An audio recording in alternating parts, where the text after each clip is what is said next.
Diabetes આ શબ્દ સાંભળીને જ મનમાં થોડો ડર લાગે, ખરું ને? પણ શું આનો મતલબ એ છે કે ખેલ ખતમ? કે પછી આ ભવિષ્યને સુધારવાની એક મોટી તક છે? આજે આપણે એ જ સમજવાના છીએ. કારણ કે પ્રી ડાયાબિટીઝ એ ડાયાબિટીઝ તરફની કોઈ વન વે ટિકિટ નથી, પણ આપણી હેલ્થને પાછી ટ્રેક પર લાવવાનો એક ગોલ્ડન ચાન્સ છે. તો સવાલ એ જ છે, પ્રી ડાયાબિટીઝ આ અંત છે કે પછી એક નવી શરૂઆત? અને આ સવાલનો જવાબ જ બધું નક્કી કરશે. કારણ કે આ સમજ આપણને ડરાવાને બદલે કંઈક કરવા માટે, એક્શન લેવા માટે પ્રોત્સાહિત કરશે. આજે આપણે આખી વાતને 5 ભાગમાં સમજીશું. પહેલાં તો પ્રી ડાયાબિટીસને એક તક તરીકે કેવી રીતે જોવાય, પછી આપણી જીવનશૈલી આમાં સૌથી મોટો ઉપાય કેવી રીતે છે, એ પછી વજન પ્રમાણે સારવાર કેવી રીતે બદલાય છે એ જોઈશું, દવાની જરૂર ક્યારે પડે છે એ પણ સમજીશું, અને છેલ્લે આ બધા પરથી બચાવ માટેનો એક સીધો સાદો રસ્તો જોઈશું. સારું, તો ચાલો શરૂ કરીએ આપણા પહેલા મુદ્દાથી, પ્રી ડાયાબિટીસને એક તક તરીકે જોવું. આપણે એ સમજીશું કે આ આંકડાઓનો ખરેખર મતલબ શું છે અને એ કેમ મહત્વના છે. કારણ કે જો આપણે નંબર્સને જ નહીં સમજીશું તો એને કંટ્રોલ કેવી રીતે કરીશું, બરાબર ને? તો કોઈને પ્રી ડાયાબિટીસ છે એવું ક્યારે કહેવાય? જો આ ત્રણમાંથી કોઈ પણ એક શરત પૂરી થાય તો, જો ભૂખ્યા પેટે શુગર એટલે કે એફપીજી 100 થી 125ની વચ્ચે આવે, અથવા છેલ્લા 3 મહિનાની એવરેજ એટલે કે HbA1c 5.7 થી 6.4% વચ્ચે હોય, અથવા તો ગ્લુકોઝ પીધા પછીનો 2 કલાકનો ટેસ્ટ 140 થી 199ની વચ્ચે હોય. આનો સીધો સાદો મતલબ એ છે કે બ્લડ શુગર નોર્મલથી તો વધારે છે, પણ એટલું પણ નહીં કે એને ડાયાબિટીસ કહી શકાય.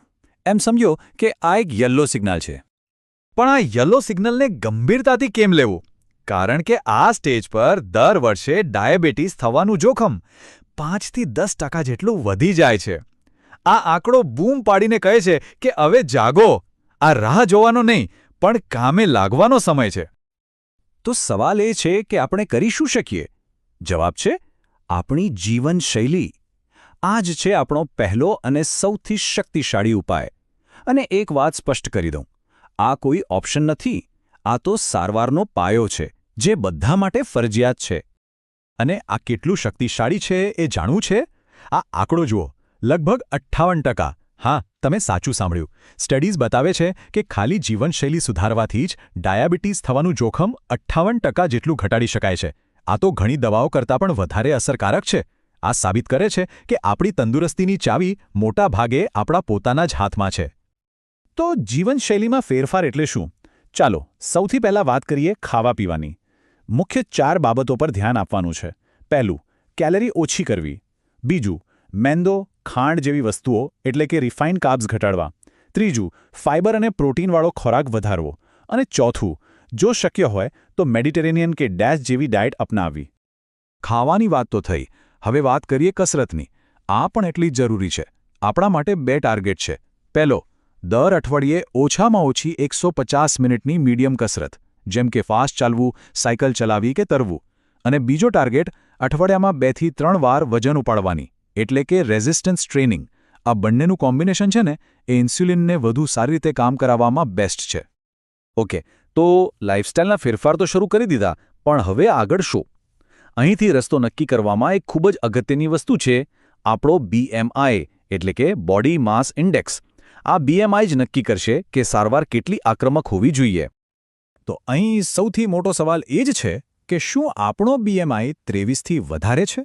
અને અહીં એક ખાસ વાત નોંધવા જેવી છે, જે ખાસ કરીને આપણા એટલે કે એશિયન ભારતીયો માટે છે. જુઓ, બીજા લોકો માટે 25નો BMI ઓવરવેઇટ ગણાય, પણ આપણા માટે આ આંકડો ફક્ત 23 છે. આવું કેમ? કારણ કે આપણા શરીરની બનાવટ જ એવી છે કે ઓછા વજનમાં પણ ડાયાબિટીસનું જોખમ વધી જાય છે. તો આ BMIના આધારે પ્લાન કેવી રીતે બદલાય છે? એ એકદમ સિમ્પલ છે. જો BMI 23થી ઓછો છે તો બસ લાઇફસ્ટાઇલના ફેરફાર ચાલુ રાખો અને દર 6-12 મહિને શુગર ચેક કરાવો, બસ. પણ જો BMI 23 કે તેથી વધારે છે તો પ્લાન થોડો ગંભીર બને છે. અહીં 7થી 10% વજન ઘટાડવાનો ટાર્ગેટ રાખવો પડે છે અને દર 3થી 6 મહિને એટલે કે વધુ વારંવાર શુગર ચેક કરાવવું પડે છે. સારું, અત્યાર સુધી આપણે લાઇફસ્ટાઇલ અને વજનની વાત કરી, પણ શું ક્યારેક દવાની પણ જરૂર પડે છે? હા, અમુક કિસ્સામાં પડે છે, પણ એ સમજવું બહુ જરૂરી છે કે દવા બધા માટે નથી. આ ફક્ત એવા લોકો માટે જ છે જે હાઈ રિસ્ક ગ્રુપમાં આવે છે. તો આ હાઈ રિસ્ક ગ્રુપમાં કોણ કોણ આવે? ચાલો જોઈએ.